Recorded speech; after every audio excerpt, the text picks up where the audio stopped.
Mansi free classes. तो guys, आज के इस वीडियो में हम पढ़ेंगे क्लास 9 हिस्ट्री का chapter number 1 French revolution. Class 6 में आपने पढ़ा था एंशियंट हिस्ट्री, 7th में आपने पढ़ा था मेडिवल हिस्ट्री, 8th में आपने मॉडर्न हिस्ट्री पढ़ी थी। अब हम वर्ल्ड हिस्ट्री का कुछ पार्ट पढ़ेंगे। ठीक है, तो चलिए चैप्टर स्टार्ट करते हैं। तो फ्रेंच रिवॉल्यूशन स्टार्ट करने से पहले ये जो रिवॉल्यूशन वर्ड है, इसका मतलब क्या होता है मैं आपको बता दूं। रिवॉल्यूशन का मतलब जब कई सारे लोग, ठीक है, काफ़ी ज़्यादा लोग, ठीक है, इकट्ठा होते हैं कोई बहुत बड़ा चेंज लाने के लिए बहुत कम टाइम में, तो उसको हम रिवॉल्यूशन कहते हैं। It means that people are gathering together for a big political change within limited time या small span of time is known as revolution। तो फ्रांस की रेवोल्यूशन की हम बात करें तो 1774 में, ठीक है, लुई 16 कौन थे? ठीक है, एक राजा थे, ठीक है, जो कि बॉर्बन फैमिली से बिलोंग करते थे। ठीक है, उनको फ्रांस कंट्री सौंप दी गई थी। ठीक है, उनको वहाँ का किंग बना दिया गया था और फ्रांस कंट्री उनको हैंड ओवर कर दी गई थी। ठीक है, उसके बाद जब वो 20 इयर्स के थे, ठीक है, कंट्री देने के बाद जब वो 20 इयर्स के थे तो उनकी शादी करा दी गई थी। और शादी किससे कराई गई थी? Austrian princess Mary Antoinette. यहाँ पर आप देख रहे हैं कि उनकी शादी करा दी गई थी और शादी कराई गई थी ऑस्ट्रियन प्रिंसेस मैरी एंटोनेट से। तो आपने देख लिया कि जो फ्रांस में किंग कौन था? लुई 16। ठीक है, और उनको राजा बनाया गया था। उनकी शादी हुई थी ऑस्ट्रियन प्रिंसेस मैरी एंटोनेट से 1774 में। अब देखते हैं, हम थोड़ा फ्रांस की कंडीशन के बारे में देख लेते हैं कि जब लुई 16 को वहाँ का राजा बना दिया गया तो जो फ्रांस है उसकी कंडीशन क्या थी। तो the condition of France was not very good because financial resource drain, यानी कि जो फ्रांस थे वहाँ के जो रिसोर्स थे, फाइनेंशियल रिसोर्स थे, वो पूरी तरीके से ख़त्म हो चुके थे। क्यों ख़त्म हो चुके थे? क्योंकि जो फ्रांस कंट्री थी, ठीक है, उसने अमेरिकन की मदद की थी इंडिपेंडेंस लेने में। ठीक है, ब्रिटेन से इंडिपेंडेंस पाने में अमेरिका की उसने मदद की थी। उसने अपने अमेरिका को फ्रेंड के तौर पे मदद की थी। उसने कहा था कि अभी इसको सपोर्ट की ज़रूरत है, हम मदद कर देते हैं। लेकिन जब अमेरिका को इंडिपेंडेंस मिल गई तो America did not return any type of money back, मतलब उसने एक भी रुपया वापस नहीं किया। ठीक है, और इसी वजह से जो फ्रांस के जो रिसोर्सेज थे, फाइनेंशियल रिसोर्सेज थे, वो भी ख़त्म हो चुके थे। और ख़त्म होने के साथ साथ उस पर डेब्ट भी था 2 लिवरे का। अब आप पूछोगे कि लिवरे क्या होता है, तो लिवरे इज़ अ फ्रांस करेंसी। ठीक है, जो लिवरे होता है वो फ्रांस की करेंसी है। ठीक, आप उसी जो डेब्ट था 2 लिवरे का, उस पर हाई इंटरेस्ट भी लगा दिया था तब। और उसके बाद क्या हुआ कि जो डेली एक्सपेंसेस थे, अब जो भाई फ्रांस है, तो फ्रांस काफ़ी फैंसी कंट्री है, राइट, तो वहाँ का जो डेली के खर्चे होते थे, यानी कि कोर्ट को मेंटेन करना, गवर्नमेंट को रन करना, ठीक है, पैलेस को मेंटेन करना, ये सारे जो डेली के डे टू डे एक्सपेंसेस थे, उसका भी खर्चा निकलना बहुत मुश्किल हो गया था। तो फ्रांस की जो गवर्नमेंट थी, यानी कि जो लुई हमारे 16 थे, उन्होंने क्या किया कि उन्होंने जो टैक्सेस थे उसको बढ़ाना स्टार्ट कर दिया। ही इंक्रीज टैक्सेस। ठीक है, तो अब हमने कंडीशन ऑफ फ्रांस देख लिए। अब हम देखते हैं कि जो फ्रांस की सोसाइटी थी वो कैसी थी। ठीक, अब देखते हैं जो फ्रांस था। ठीक है, लुई 16 के बारे में हमने जान लिया कि लुई 16 को वहाँ का किंग बना दिया जाता है। ठीक है, उसके बाद लुई 16 को किंग बनाने के बाद जो फ्रांस की कंडीशन थी उसको भी हमने देख ली। ठीक है, अब हम वहाँ की सोसाइटी के बारे में थोड़ा देख लेते हैं कि वहाँ की जो सोसाइटी थी वो कैसी थी। तो बेसिकली जो फ्रांस सोसाइटी थी, ठीक है, इज क्लासिफाइड इनटू 3 कैटेगरीज। ठीक है, तो उसको हम स्टेट बोलते हैं। जो फ्रांस की सोसाइटी थी उसको 3 पार्ट में हमने डिवाइड किया था and we call it state. ठीक है, जैसे हमारे इंडिया में कास्ट स्ट्रक्चर था, वैसे ही सेम फ्रांस में स्टेट स्ट्रक्चर था।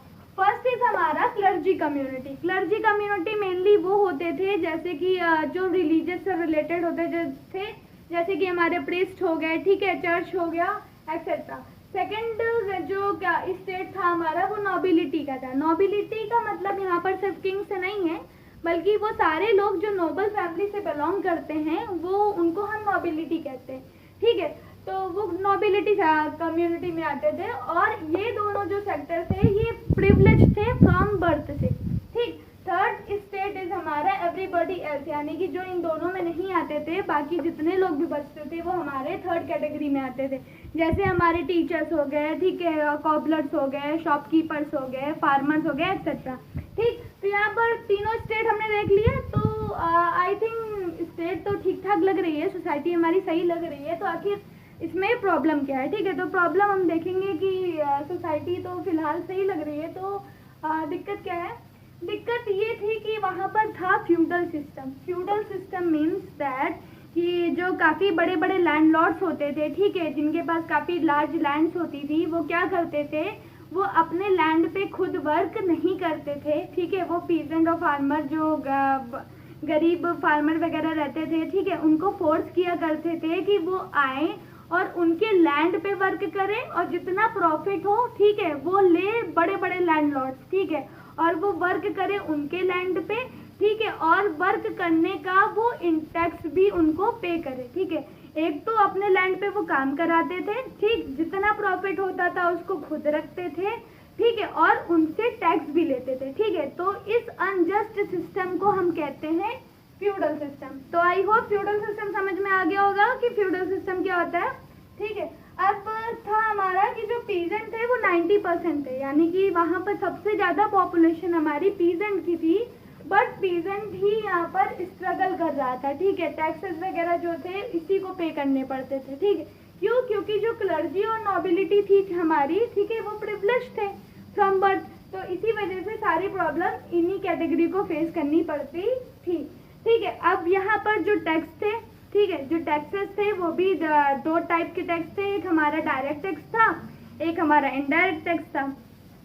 डायरेक्ट टैक्स वो था, जो डायरेक्ट टैक्स यानी कि देखिए यहाँ पर एक तीर्थ टैक्स था, एक टाइल टैक्स था। तीर्थ टैक्स ये था कि जो हमारी क्लर्जी कम्युनिटी लगाती है, यानी कि जो चर्च लगाते हैं, यानी कि जितना भी प्रोडक्शन आपके पास हो रहा है या जितना आपके पास आ रहा है उसका कुछ पोर्शन आपको चर्च को देना ही देना होगा। तो ये जो आप कुछ पोर्शन दे रहे हो, ये हमारा टैक्स के तौर पे कुछ पोर्शन आपको चर्च को देना होता है। ठीक है, और जो टाइल थी हमारी, टाइल यहाँ की वहाँ की जो गवर्नमेंट थी, यानी कि नोबिलिटी, वो लगाती थी। ठीक है, तो दो टाइप के टैक्सेस आपने देख लिए। ठीक है, और बाकी इसके अलावा भी हर एक चीज़ पे टैक्स लगते थे, यानी कि ब्रेड पे टैक्स, ठीक है, फूड पे टैक्स, हर चीज़ पे टैक्स। जो ब्रेड वहाँ की स्टेपल डाइट हुआ करती थी उस पर भी टैक्स लगते थे। तो आपने फ्रेंड्स सोसाइटी के बारे में देख लिया कि वहाँ की जो सोसाइटी थी, ठीक है, कैसे उसको 3 स्टेट में कैटेगराइज किया गया था, और वो जो सोसाइटी से रिलेटेड जो भी प्रॉब्लम थी वो भी आपने अब समझ ली। ठीक है, अब हम देखेंगे कि वहाँ पर अब हम स्ट्रगल देखेंगे कि वहाँ पर कैसे स्ट्रगल हो रहा था सर्वाइव के लिए। तो किंग के बारे में पढ़ लिया हमने, क्वीन भी देख ली कौन थी, ठीक है, उसके बाद कंडीशन देख ली फ्रांस की क्या थी, सोसाइटी भी देख लिया, ठीक है, सोसाइटी का जो स्ट्रक्चर था, स्टेट स्ट्रक्चर, वो भी देख लिया। अब हम देखेंगे struggle to survive. Struggle to survive यानी कि जो फ्रांस था, ठीक है, फ्रांस की जो पॉपुलेशन थी, ठीक है, वो दिन पर दिन बढ़ती चली जा रही थी। ठीक है, तो फ्रांस की जो पॉपुलेशन थी वो रैपिडली इंक्रीज कर रही थी। तो क्या जाहिर सी बात है, जब पॉपुलेशन इंक्रीज होगा तो क्या होगा, जो फूड ग्रेन की अवेलेबिलिटी है वो भी इंक्रीज होगी, कॉमन सी बातें होगी। लेकिन ऐसा नहीं हो रहा है, लेकिन जो प्रोडक्शन था हमारा वो कम था और फूड ग्रेन की रिक्वायरमेंट बहुत ज़्यादा थी, और उसी प्रोडक्शन से हमको टैक्सेस भी पे करने हो रहे थे। ठीक है, तो अब यहाँ पर ये सिचुएशन आ गई थी कि हमारा जो प्रोडक्शन है वो कम था और जो उसकी डिमांड थी वो ज़्यादा थी। तो ऐसे पे क्या होगा, तो जो भी एसेंशियल कमोडिटीज़ थे, यानी कि हमारे जो ब्रेड वगैरह हो गए, ठीक है, जो स्टेपल डाइट वगैरह जो भी चीज़ें थी, उनके जो प्राइजेस थे वो काफ़ी ज़्यादा बढ़ गए। ठीक है, तो काफ़ी ज़्यादा प्राइजेस बढ़ गए, तो इसमें लोग का सर्वाइवल बहुत ज़्यादा मुश्किल हो गया था। ठीक है, और ये परेशानी और भी ज़्यादा टफ तब हो जाती थी जब वहाँ पर हेल अकर हो जाता था, ड्रॉट आ जाता था, यानी कि सूखा पड़ जाता था या तो ओले गिर जाते, तो हार्वेस्ट जो थी वो होती ही नहीं थी अच्छी। जाहिर सी बात है, जब प्रोडक्शन हमारा अच्छा हो ही नहीं रहा है, ठीक है, तो पहले जो मतलब प्रोडक्शन ऑलरेडी कम हो रहा है, ठीक है, और ऊपर से पॉपुलेशन इतनी ज़्यादा बढ़ती जा रही है, तो वहाँ पर जो फूड ग्रेन यानी कि फूड स्कार्सिटी आ गई थी ना, वहाँ पर लोग जो थे वो फूड प्रॉपर अफोर्ड नहीं कर पा रहे थे। क्यों नहीं कर पा रहे थे? क्योंकि प्रोडक्शन कम होने की वजह से फूड ग्रेन्स की जो कॉस्ट थी वो काफ़ी ज़्यादा बढ़ जाती है। ठीक है, तो ये सिचुएशन जो थी, ये सिचुएशन ले आई थी सब्सटेंस क्राइसिस। सब्सटेंस क्राइसिस क्या होता है? सब्सटेंस क्राइसिस वो होता है जब आप बहुत ज़्यादा हार्ड वर्क कर रहे हो, ठीक है, नॉर्मल सर्वाइव करने के लिए, यानी कि आपका सर्वाइवल करना भी मुश्किल हो जाता है, तो उस स्टेज को, उस सिचुएशन को हम कहते हैं सब्सटेंस क्राइसिस, ठीक है। तो स्ट्रगल टू सर्वाइव देख लिया। अब हम पढ़ेंगे ग्रोइंग मिडिल एज। इसी टाइम पे जो मिडिल क्लास था हमारा, मिडिल क्लास इसके पहले हमने नहीं देखा था, तो जो मिडिल क्लास था वो कैसे आ रहा था? तो बिफोर 18th सेंचुरी में कुछ लोग जो होते थे वो ट्रेड और मैन्युफैक्चरिंग का काम करते थे, ठीक है, ट्रेड या मैन्युफैक्चरिंग का काम कर रहे थे, ठीक है, व्यापार वगैरह कर रहे थे। उसी वजह से क्या, ये लोग मनी भी अर्न कर रहे थे, मनी अर्न कर रहे थे, तो उसी वजह मनी अर्न जब करेंगे तो उन्होंने एजुकेशन गेन करना भी स्टार्ट कर दी। तो जब एजुकेशन उन्होंने गेन की, तो वो जो प्रिविलेज सेक्टर थे हमारे, जो उनको बर्थ से प्रिविलेज मिली हुई थी, तो उनके अगेंस्ट थे, ठीक है, और ये काफ़ी अच्छी अच्छी बातें करते थे, ठीक है, काफ़ी बहुत ज़्यादा अच्छी अच्छी बातें करते थे। वो कहते थे कि ideas of freedom, equality, laws, opportunity, ये सारी बातें करते थे कि मतलब ऐसा क्यों हो कि बर्थ से किसी को प्रिविलेज क्यों मिलती है, सबको इक्वल अपॉर्चुनिटी मिलनी चाहिए, ठीक है, लोगों के हिसाब से उनको मतलब इम्पोर्टेंस देनी चाहिए, ऐसी बहुत अच्छी अच्छी बातें करते थे। और उसी टाइम पे जो हमारे कुछ फिलोसफर थे, ठीक है, यानी कि लोग हो गए हमारे, मॉन्टेस्क्यू हो गए और रूस हो गए, ठीक है। तो यानी कि अब देखिए फिलोसफर, तो यानी कि फिलोसफर हमारे क्या होते हैं, ठीक है, फिलोसफर वो होते हैं जो काफ़ी बढ़िया बढ़िया बातें करते हैं, ठीक है, जिनकी फिलोसफीज बहुत अच्छी होती हैं, ठीक है, तो वो काफ़ी अच्छी अच्छी बातें करते हैं और वो बात आप चाहे मानो या ना मानो, बट जो वो बात करते हैं उनके फॉलोअर्स बहुत ज़्यादा होते हैं। उसी तरह हमारे जो फ्रांस था, ठीक है, फ्रांस के भी फिलोसफर थे, जॉन लॉक हो गए, मॉन्टेस्क्यू हो गए, रूस हो गए, ये लोग हमारे फ्रेंच फिलोसफर थे। हमारे इंडियन में भी कई सारे फिलोसफर थे, स्वामी दयानंद सरस्वती हो गए, ठीक है, काफ़ी ज़्यादा थे, उसको बाद में पढ़ेंगे। तो ये जो फिलोसफर थे इन्होंने काफ़ी फिलोसफीज दी थी, ठीक है। अब एक एक फिलोसफीज के बारे में हम जानेंगे कि कौन कौन से फिलोसफर ने क्या क्या फिलोसफीज दी थी। तो सबसे पहले हम बात करते हैं जॉन लॉक की, ठीक है। तो इन्होंने एक बुक लिखी थी और बुक का नाम क्या था? टू ट्रीटीज ऑफ गवर्नमेंट, यानी कि इनकी बुक पे इनकी जो बुक थी उसका नाम था टू ट्रीटीज ऑफ गवर्नमेंट, ठीक है। और इसमें उन्होंने मेंशन किया था denying the doctrine of divine, यानी कि जो हमारे नोबिलिटी है, ठीक है, या जो हमारे किंग है उनको हम एज अ भगवान ट्रीट करते हैं, भगवान की तरह पूछते हैं, ठीक है, कि ये हमारे लिए सब कुछ है, हमको ऐसा नहीं करना चाहिए, उनको हमको कॉमन ह्यूमन बीइंग की तरह ट्रीट करना चाहिए। और एब्सोल्यूट राइट ऑफ मोनार्की, यानी कि जो मोनार्कियल के पास जो भी राइट है, यानी कि जितने भी सारे राइट्स, सारे मतलब पावर जो मोनार्कियल के फॉर्म पास है, तो वो उसके अगेंस्ट है कि सारी जो भी राइट्स वगैरह हैं वो किंग के पास नहीं होनी चाहिए, ठीक है। तो इनकी फिलॉसफी थी, इन्होंने बुक क्या लिखी थी? Two treatises of government. Second brother हमारे जो थे वो थे रूस, ठीक है। तो रूस ने इन्हीं के कॉन्सेप्ट को थोड़ा आगे लेके गए और इन्होंने एक बुक लिखी सोशल कॉन्ट्रैक्ट। सोशल कॉन्ट्रैक्ट इन्होंने बुक लिखी, तो इन्होंने कहा कि जो सोसाइटी है उसमें एक कॉन्ट्रैक्ट होना चाहिए, हर एक चीज़ कॉन्ट्रैक्चुअल बेसिस पे होना चाहिए, ठीक है। और वो जो कॉन्ट्रैक्ट होना चाहिए वो किसके बीच में होना चाहिए? बिटवीन पीपल एंड रिप्रेजेंटेटिव, यानी कि जो रिप्रेजेंट कर रहा है वो और जो बिटवीन पीपल एंड रिप्रेजेंटेटिव, यानी कि जिसको हम रिप्रेजेंट कर रहे हैं और जो रिप्रेजेंट हो रहा है, ठीक है, चाहे वो कोई भी हो, चाहे हमारा किंग हो, चाहे वो हमारा मतलब चर्च हो या गवर्नमेंट हो या कोई भी हो, ठीक है। थर्ड जो थे हमारे फिलोसफर मॉन्टेस्क्यू, ठीक है। तो मॉन्टेस्क्यू ने बुक लिखी थी द स्पिरिट ऑफ लॉ, ठीक है। तो मॉन्टेस्क्यू ने बुक लिखी थी द स्पिरिट ऑफ लॉ, और इस बुक में उन्होंने मेंशन किया था कि यार जो पावर्स हैं, ठीक है, पावर्स को हमको एक साथ या एक लोगों को क्यों देनी, ठीक है। तो हमको क्या करनी चाहिए? हमको पावर्स को डिवाइड कर देनी चाहिए।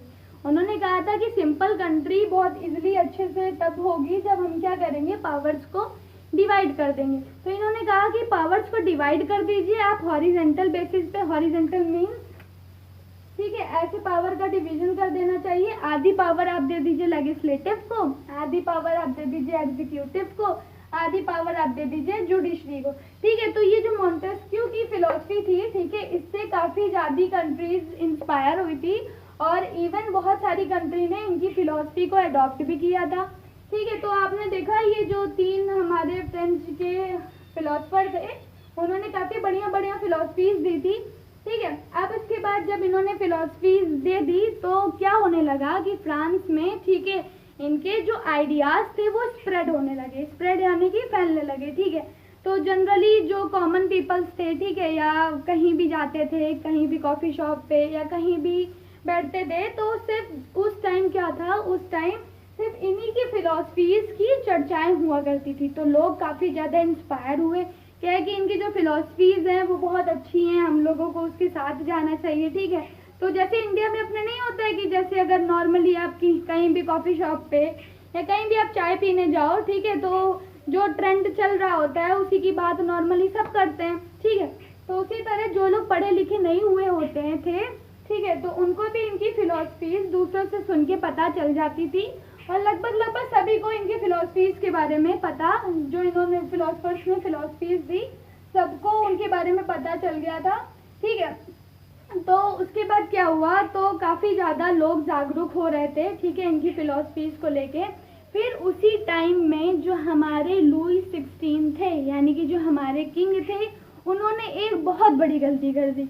उन्होंने बहुत बड़ी गलती ये कर दी कि उन्होंने जो टैक्स था उसको फिर से लगाया और काफ़ी ज़्यादा टैक्स बढ़ा दिया, ठीक। तो अब आपने देखा कि जो माँ की मतलब पॉपुलेशन थी, ठीक है, तो इनकी फिलॉसफी से इंस्पायर हो रही थी। तो जब किंग ने फिर से टैक्स लगा दिया तो पहले से वो लोग गुस्सा और थे, ठीक है। तो जब उन पे फिर से टैक्सेशन लग गया तो वो और ज़्यादा एंग्री हो गए, ठीक है। तो फिर एक अच्छे खासी वहाँ से रिवॉल्यूशन, यहाँ फ्रांस का जो रिवॉल्यूशन था वो यहाँ से स्टार्ट हो गया, ठीक है। तो गाइज ये हमने मतलब फ्रेंच रिवॉल्यूशन का एक पार्ट पढ़ा है, ठीक है। ये मेरी फर्स्ट वीडियो थी फ्रेंच रिवॉल्यूशन की पार्ट 1, ठीक है। बाकी की वीडियो में हम इसके आगे का देखेंगे और नॉर्मली मैं ट्राई करूँगी कि ये जो चैप्टर है वो आपका 3 से 4 पार्ट में कवर करने की कोशिश करूँगी, बिकॉज ये काफ़ी लेंथी चैप्टर है। बट आई एश्योर यू कि मेरे जितने भी इस चैप्टर के लेक्चर होने वाले हैं उससे आपको ये चैप्टर एकदम क्लियर हो जाएगा। एंड हाँ, अगर आपको मेरी वीडियो पसंद आई हो तो प्लीज़ लाइक शेयर सब्सक्राइब करना मत भूलिएगा। बहुत जल्द मिलेंगे फ्रेंच रिवॉल्यूशन की पार्ट B के साथ, तब तक stay at home, stay safe. Thank you so much.